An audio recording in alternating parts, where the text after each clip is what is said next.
365 দিন কোনদিন ফজরের নামাজ পড়লেন না।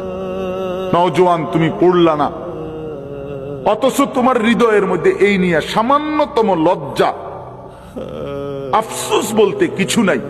মনে রেখো বন্ধু, মনে রেখো, ঈমান অনেক আগে হারায় গেছে, অনেক আগে হারায় গেছে। 30 বছর ধরে একটা লোক প্রতিদিন সুদ খায় নিয়মিত, কোনদিন তার বিবেকের মধ্যে একটু নড়াচড়া নাই। আহারে, যেটা এত বড় পাপ, আমি কতদিন আর করব? বলেন, এই লোকের ঈমান কোথায়? এই লোকের ঈমান কোথায়? প্রতিদিন গালি দেয়, প্রতিদিন মন্দ বলে, দিনের পর দিন নারী ছবি, মদ, জুয়া, অশ্লীল ছবি, মোবাইলের অশ্লীল দৃশ্য, এর মধ্যেই তোমার রাত কাটে, এর মধ্যেই দিন কাটে। তাহলে দোস্ত, ঈমান কোথায়?